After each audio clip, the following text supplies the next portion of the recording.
से छिपाया है। हाथ की रेखाएं कहती है आप कोई साधारण पुरुष नहीं, कुलवंत राजवंशीय है, राजवीर, महाप्रतापी, आर्यावर्त के चक्रवर्ती नरेश सम्राटों के सम्राट होंगे। रूप, गुण और पराक्रम में पूर्ण होंगे।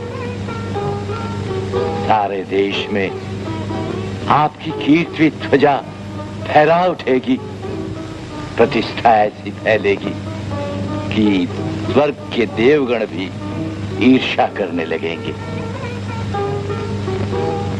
अब खुल रहे हैं प्रतिष्ठा के पिछले भेदी द्वार। अंधकार, घोर अंधकार,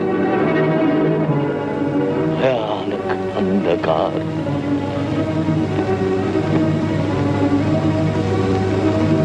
राज्यपाट चला जाएगा, भाग्य लक्ष्मी रूठ जाएगी, राजलक्ष्मी विलीन हो जाएगी, पुत्र परिवार सहित घर छोड़ना पड़ेगा, निर्धनता की पराकाष्ठा हो जाएगी और अपनी आंखों के सामने अपने ही हाथों से अपने पुत्र परिवार को नगर के चौक में बेचना पड़ेगा। ये क्या कहती आपने? अंत में आपको शूद्र की सेवा करनी पड़ेगी। मंगलम भगवान विष्णु, मंगलम गरुड़ध्वजा, मंगलम पुंडरीकाक्षम।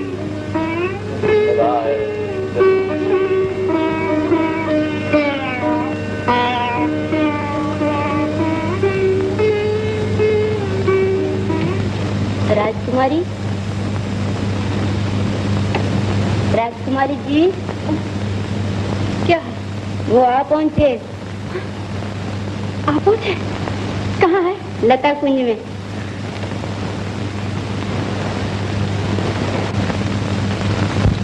राजकुमारी, क्या हो गया?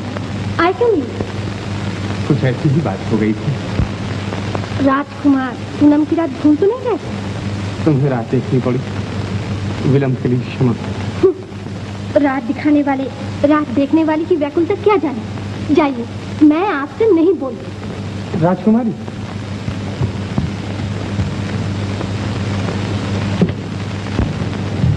चकोरी चांद की रात देखते देखते थक गई।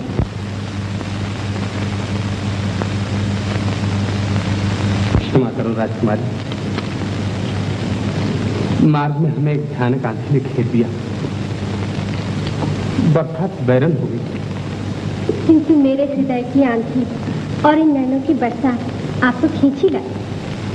अच्छा, ये तो बताइए, आश्रय कहाँ मिला? आश्रय तो मार्ग में मिल गया, किंतु साथ साथ जीवन में एक नई आंधी उठ खड़ी थी, हृदय में एक नई ज्वाला लहक उठी। शांति की एक भी किरण कहीं दिखाई नहीं देती देवी। ऐसा क्या है? ये सब तुम्हें कहकर मैं दुखी नहीं करना चाहता। कहिए ना।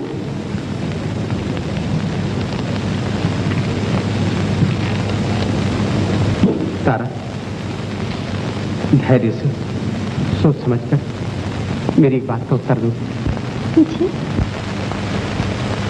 यदि हम मिले ही न होते या मिलकर भी एक दूसरे के इतने निकट न आए होते तो क्या होता? जो भाग्य में लिखा होता। और अगर मैं ये कहूं कि अपने इस मिलन को, अपने जीवन की एकता को एक घटना, एक स्वप्न समझकर सदा सदा के लिए भूल जाओ, मुझे भी भूल जाओ तारा, तो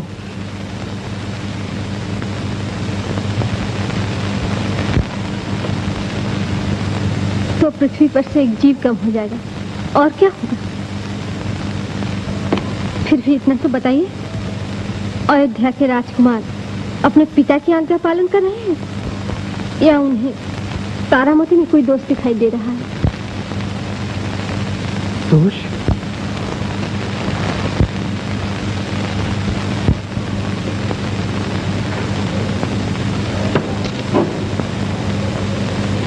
में दोष देखने वाली इन आंखों को मैं फोड़कर फेंक सकता हूं,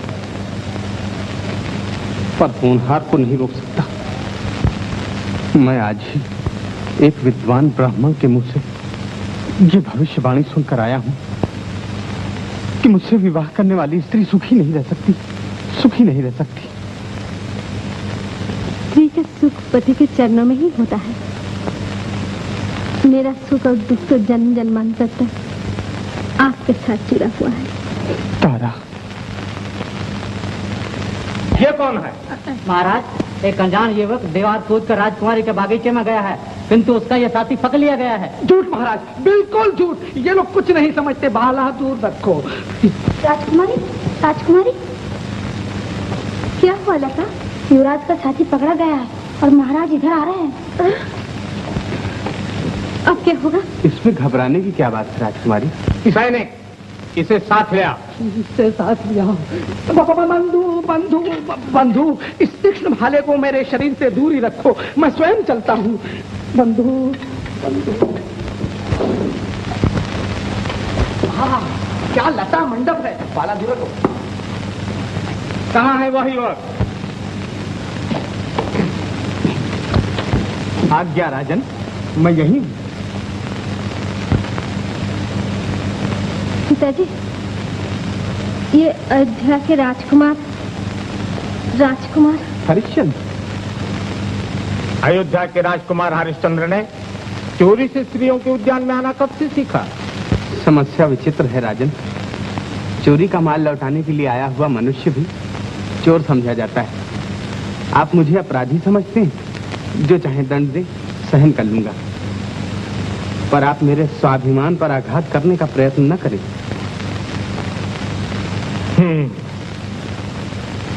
सैनिकों, पिताजी,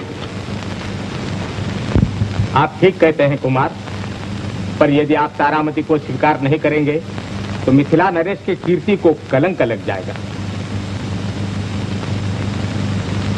क्या राजघराने की मर्यादा आप नहीं जानते?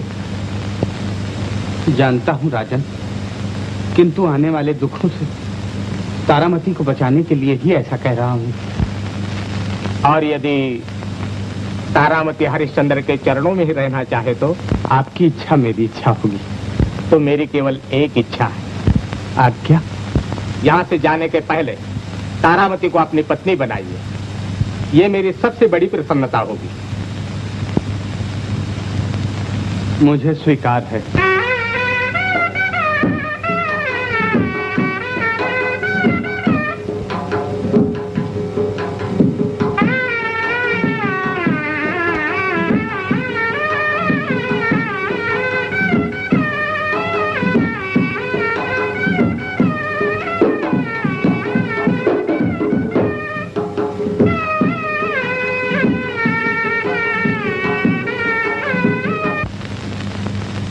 कुमार का कहीं पता न लगा, ये कहते हुए तुम्हें लज्जा नहीं आती? याद रहे, कुमार पर कोई विघ्न आया तो मैं तुम्हें कठोर से कठोर दंड दूंगा। महाराज की जय हो। युवराज राजमहल में पधार गए हैं। कहाँ है, कहाँ है? कुमार कुशल तो है? कुशल है महाराज, किंतु आते ही अपने शयनागार में चले गए हैं। बहुत थके हुए मालूम होते थे। अच्छा, आराम करने दो। युवराज, भोजन के लिए महाराज आपको बुला रहे हैं। कह दो हमें भोजन की इच्छा नहीं है।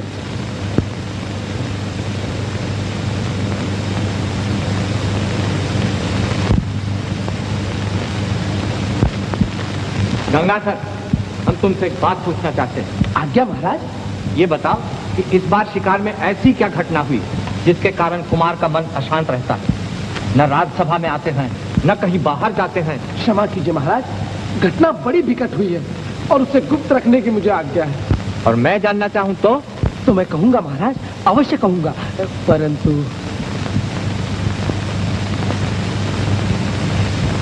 मैं अभय वचन देता हूं, निर्भय होकर कहो।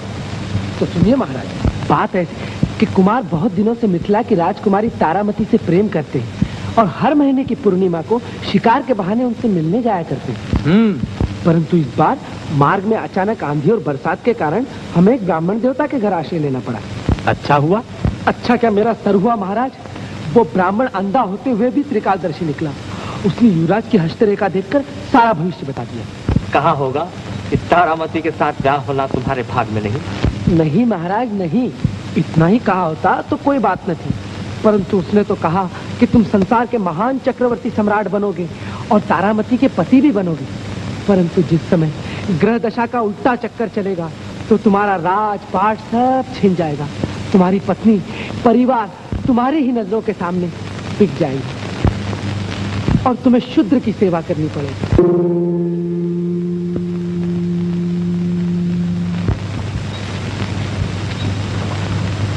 बस महाराज, ये सुनकर युवराज बड़े दुखी हुए, यहाँ तक कि तारामती को भी कहने गए कि तुम मुझे भूल जाओ और किसी दूसरे से ब्याह करके सुखी रहो। परंतु मिथिला नरेश को जब ये पता चला तो कुमार को गंधर्व विवाह करके ही लौटना पड़ा। मुझे क्षमा करें महाराज, जो हुआ सो कहा, इसमें मेरा क्या दोष? दोष किसी का भी नहीं। क्षत्रिय का बालक ब्याह करके घर आए, इसमें लजाने या डरने की कौन सी बात है? मिथिला की राजकन्या और अयोध्या के राजकुमार, ये संबंध तो रघुकुल की शोभा है। महामंत्री, आज्ञा महाराज। बड़े आदर और स्वागत के साथ तारामती को लिवा लाने का आमंत्रण भिजवाओ।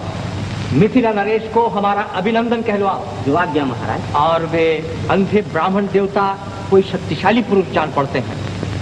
गंगाधर से पता पूछकर उन्हें भी हमारा आमंत्रण भिजवाओ। बहुत अच्छा महाराज। अच्छा जाओ। गंगाधर, आज्ञा महाराज। युवराज से जाकर कहो ब्याह के बाद पिता को प्रणाम करके आशीर्वाद तो ले, हमने सब कुछ क्षमा कर दिया है। जो आज्ञा महाराज।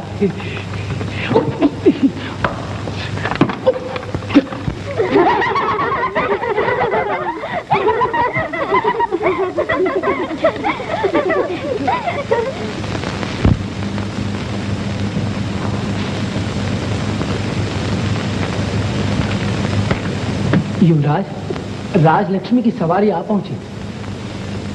हाँ, आ पहुंची। होनहार आरंभ हो गया। अब इन बातों को भूलकर राजकाज और घर संसार में मन लगाइए युवराज।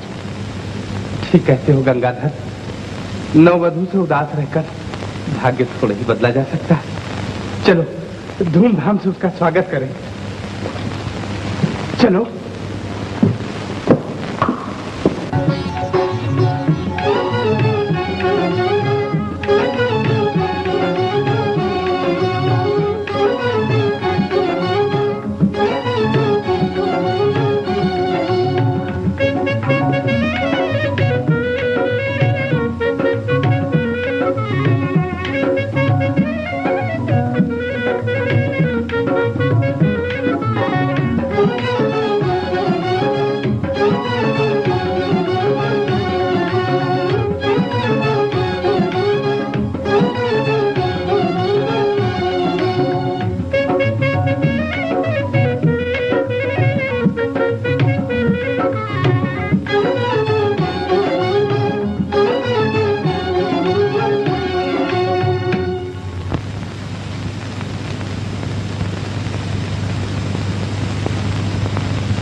परिवार सहित घर छोड़ना पड़ेगा।